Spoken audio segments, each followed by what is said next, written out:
রিয়া, রিয়া, রিয়া, বোন আমার, কি হয়েছে তোর? রিয়া, কি রে, কথা বলছিস না কেন? বাইরে এত ভিড় কেন? কি হয়েছে তোর? ভাইয়া রে, সর্বনাশ হয়েছে। সর্বনাশ? এসব কি বলছিস তুই? কে তোর সর্বনাশ করেছে?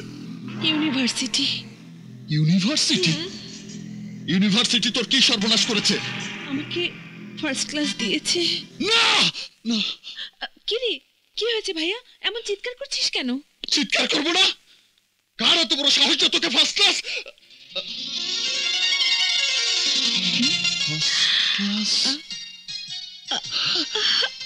মানে অনার্স ফাইনাল পরীক্ষায় তুই ফার্স্ট ক্লাস পেয়েছিস? আরে রাহুল ড্রাইভারের বোন অনার্সে ফার্স্ট ক্লাস পেয়েছে। আজকে আমার কি আনন্দ হচ্ছে। বল রিয়া, তুই কি পুরস্কার চাস? আজ আমি তোকে সব দিয়ে ভরিয়ে দেব। আরে তুই আমার মান রেখেছিস, আমার এতদিনের পরিশ্রমের পুরস্কার দিয়েছিস। বল বল রিয়া, তুই কি পুরস্কার চাস? আরে বল না। ঠিক এনে দিবি তো? 100 বার এনে দেব। শুধু একবার এনে দিবি? একবার কেন, 1000 বারে দোষ কোথায়?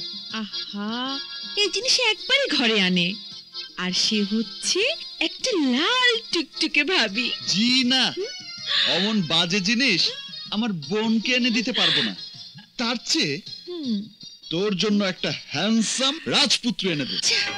হাতির পিঠে চড়ে পাগড়ি মাথায় পরে, হাতির পিঠে চড়ে পাগড়ি মাথায় পরে, বড় হয়ে এক রাজা কুমার আসবে দুদিন পরে।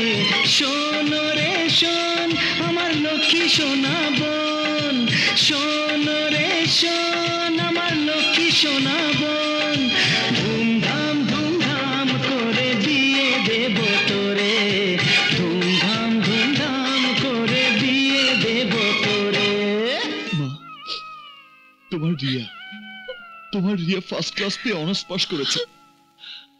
তুমি দোয়া করো ও যেন মাস্টার্সেও এরকম রেজাল্ট করতে পারে। কি রে, কাঁদছিস কেন? এমন আনন্দের দিনে কাঁদতে নেই পাগলি, কাঁদবি না।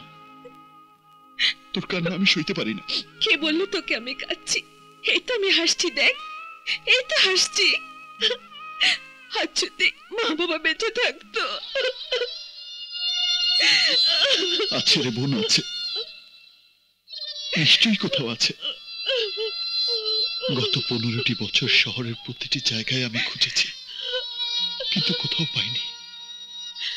যেখানেই থাক না কেন, উপরওয়ালা যেন ওনাদের সুস্থ রাখেন, ভালো রাখেন। কি বললে? জমি পাওয়া গেছে? কার জমি? সরকারি জমি? লিজ দেবে? ঠিক আছে, কাল আমি জমি দেখতে যাব। হাই মাই ডিয়ার মামা। কি ব্যাপার ভিকি, তুমি তোমার পরীক্ষার রেজাল্ট জানালে না? পরীক্ষায় আমি ফেল করেছি, কি আনন্দ লাগছে। আরে টাকা দাও মামা, ফুর্তি করব। ফেল করে ফুর্তি করবে? আরে পাশ করে তো সবাই ফুর্তি করে, এর ভিতর নতুনত্বের কিছু নেই। আমি ফেল করেই ফুর্তি করব, সবাই অবাক হয়ে তাকিয়ে থাকবে। জলদি 10,000 টাকা দাও মামা। শোনা, ফেল করা ছেলের জন্য আমার কাছে কোনো টাকা নেই। ভাইয়া, শুধু শুধু আমার ছেলেকে বকো না তো। ও পাস করলেই কি আর ফেল করলেই কি? ও কি চাকরি করতে যাবে নাকি? টাকা চাইছে, টাকা দিয়ে ফেলো। নাও। থ্যাংক ইউ মা। ঘুমা মামুনি, ঘুমা বাবা। কেমন আছো আব্বু? কেমন আছো মা? বাবার জন্য মন খারাপ লাগছে। তোমাদের বাবা এসে গেছে, এক্ষুনি তোমাদের নিয়ে বেড়াতে যাবে। এই কাঁদে না, কাঁদে না, চুপ চুপ। বাবাকে দেখবে? হ্যাঁ, বাবাকে দেখবে। ওই যে তোমাদের বাবার গাড়ি। ছি, কি লজ্জা। তুমি এখানে কি করছো? তোমার ওষুধ খাওয়ার সময় হয়েছে, এসো। এই ছাড়ো, না না আমি যাব না। ছেলেমেয়েরা বাবাকে দেখবে, আমার স্বামী এসেছে, আমাকে দেখতে দাও। আসসালামু আলাইকুম স্যার। ওয়ালাইকুম আসসালাম। স্যার, আপনাকে আমি এই জায়গাটার কথাই বলেছিলাম। হ্যাঁ, জায়গাটা খুব ভালো। তোমরা খোঁজ রাখবে কবে সরকার থেকে জায়গাটা নিলাম হয়। আমি এই জায়গা লিজ নিয়ে আমার স্ত্রী মমতার নামে এখানে মমতাময়ী এতিমখানা করব।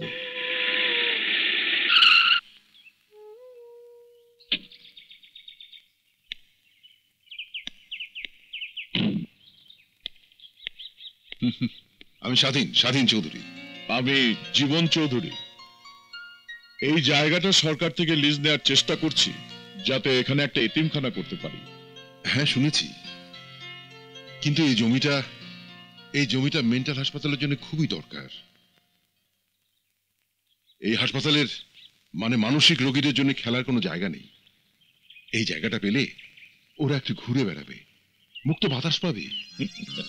পাগলদের মুক্ত বাতাসে ব্রেন না করাই ভালো মিস্টার স্বাধীন চৌধুরী। তাতে দেশে পাগলদের সংখ্যা বেড়ে যাবে। তার চেয়ে আপনি এখান থেকে হাসপাতালটা উঠিয়ে আর একটু ভেতরে চলে যান, যেখানে কোনো লোকালয় নেই। সেটা করলে লোকজন আমাকেই পাগল ভাববে চৌধুরী সাহেব। লোককে সরিয়ে দিলে বা লুকিয়ে রাখলে সারানো যায় না। পাগলের হাসি মুখের আড়ালে অনেক কষ্ট থাকে, সেটা বুঝতে পারলে আমরা ঠিকমতো চিকিৎসা করতে পারি। আপনি কি পাগলদের মানুষ বলে মনে করেন না? বোকার মতো কথা বলছেন মিস্টার চৌধুরী। পাগল যদি মানুষই হতো তবে লোকে তাকে পাগল বলতো না। আমার অনেক দিনের স্বপ্ন আমার স্ত্রীর নামে একটা এতিমখানা করার। এই জায়গাটা পেলে আমার সেই স্বপ্নটা সার্থক হবে। আপনি দরকার হলে অন্য জায়গায় জমি কিনুন, যত টাকা লাগে আমি দেব। টাকার অহংকারটা কিন্তু এক ধরনের পাগলামি। উপরালা না করুক, তার জন্য যদি আপনার কোনোদিন চিকিৎসার দরকার হয়, আর দরকার হলে আমার এই হাসপাতালের একটা বিছানা কিন্তু আপনার জন্য বরাদ্দ থাকবে। আসি।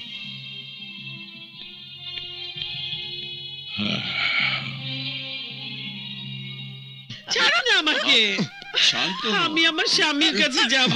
ছাড়ো না। কি হয়েছে স্যার, চিৎকার করছেন কেন? আমার ছেলেমেয়ের বাবা এসেছে, ওরা আমাকে দেখতে দিচ্ছে না। বাবা কোথায়? ওই যে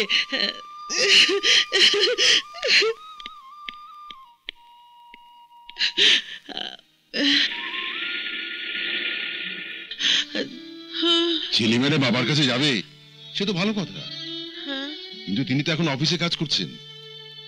অফিস থেকে এসে সবাইকে বেড়াতে নিয়ে যাবে। আমাকেও নিয়ে যাবে? আমি যাব?